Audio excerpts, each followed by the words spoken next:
But these are two white groups of people. Genetically speaking, are Jews white? I want to get Dr. Meyer's opinion on this. Classifying it as white Jew, because we know there's black Jews, you know. How does that make you feel? How does that initially hit you when I say, yeah, you know, if I said black and white Jewish relations? I guess that's mostly what I deal with is in my courses is those interactions.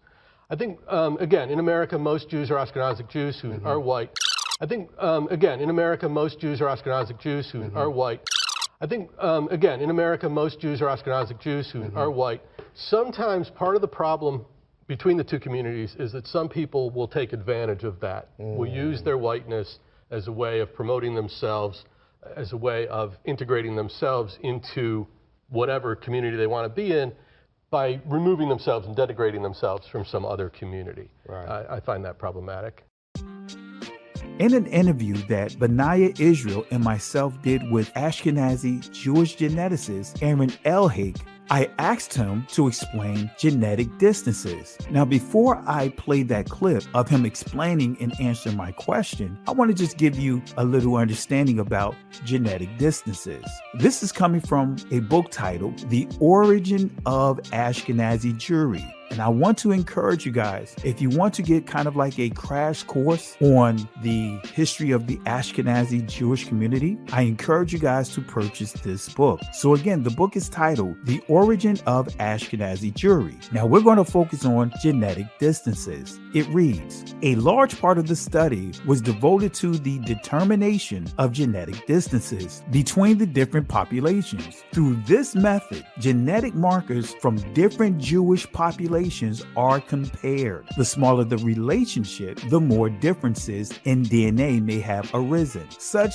differences are called distances. 75 Caucasian, in other words, white populations based on 9 markers. The genetic distance analysis showed that East European Jews were closest to the inhabitants of Thrace, the region shared by Bulgaria, Greece, and Turkey. Bulgarian Jews came next, followed by 36 non-Jewish populations, and only then the second Jewish population, the Iranian Jews. Other results showed a large Italian component in the gene pool. In other words, total variety of genes in a population. Of the East European Jews, from all these results, it appears genetically the different Jewish communities do not have much in common. Often, they appear to be more related to the population in the midst of which they live. In other words, when its genetic material was available.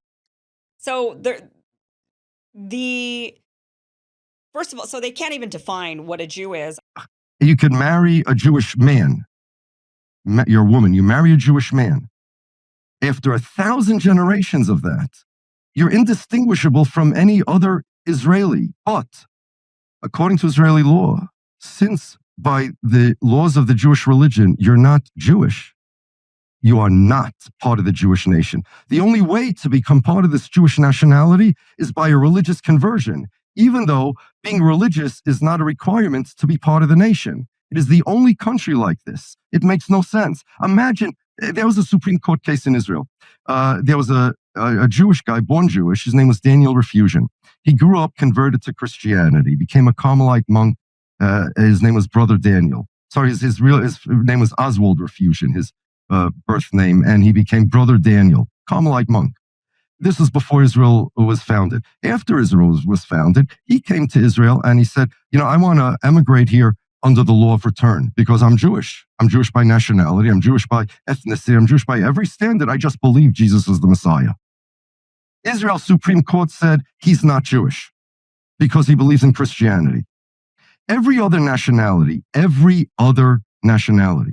you could believe in whatever religion you want and not lose your nationality. In Israel, you could be an atheist and you're qualified for the law of return. If you believe in no God, you're qualified for the law of return because they don't believe Judaism is a religion. It's a nationality. Certainly the religion is not required. But if you believe in a God, but he's a Trinity, you're not Jewish. You could believe in no Messiah, and that's okay for the law of return. But if you believe and you're born Jewish, we're talking about a guy who's born Jewish, you believe that there is a Messiah, but it's Jesus, you're not Jewish. Now imagine Brother Daniel. He went to Israel under, they accepted him under naturalization, but he was not considered Jewish. He was considered an Israeli citizen, but not part of the Jewish nation. Now imagine a Brother Daniel comes to Israel and says, you know what, guys? I decide I'm becoming an atheist. I don't believe in Christianity anymore. I don't believe in nothing. You're an atheist? Now you're Jewish. Imagine this. Now, the founding fathers of Israel, Ben-Gurion, Herzl, these guys, they were not religious. They were actually anti-religious. Herzl, you know the old Jewish joke. What's the difference between Herzl and Jesus? Jesus celebrated Hanukkah. Herzl celebrated Christmas. Oh my gosh. Okay. Okay. Now, Ben-Gurion didn't like Judaism. Herzl didn't like Judaism. Benjamin Netanyahu, completely non-observant. Nothing he does has anything to do with the religion. Not religious at all. All of these guys, not at all. But listen to this.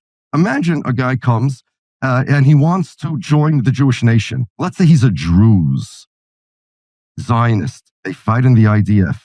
They're loyal Zionists, loyal Israelis, the Druze. He comes saying, you know what? I love this Jewish nation. I want to be part of this Jewish nation. And here's what I did to be part of the Jewish nation. I named myself after, you know what? Benjamin Netanyahu. He's my role model. I love him. He's God. I had plastic surgery to look like Benjamin Netanyahu. I changed my name to Benjamin Netanyahu. I bowed down to his picture every day. And I am just like him. And I want to be Jewish like he's Jewish. And I want to be part of the Jewish nation just like him. And my kids, one of them, I had plastic surgery. He looks like Ariel Sharon. The other one, she looks like Golda Meir. The third one, we want to be just like you guys. And they say, you can't because you're not Jewish by religion. You're not good enough. You're not Jewish enough to become part of this Jewish nation. If Netanyahu would have wanted to convert from being a non-Jew and be what he is today, they would not accept him. So, number one, they claim being Jewish is a nationality. They accept atheists, but not Jews that believe in other religions as Jews for the law of return. In Israel proper, they claim being Jewish is a nationality. What France is to the French, Israel is to the Jews. It's a nationality, not a religion, but there's no way to join this nationality besides a religious conversion. The flip side of this is that if, let's say, somebody wants to become a part of this Jewish nationality, according to Israel, the nationality that does not exist, there is no Jewish nationality. There's a Jewish religion. So you come to a rabbi, perhaps an anti-Zionist rabbi that doesn't believe Israel is the Jewish state. It doesn't believe that Israel has anything to do with the Jewish people. This guy comes to me and says, I say, you know what? You want to convert, you have to be religious. That's the rule. You have to be religious. Well,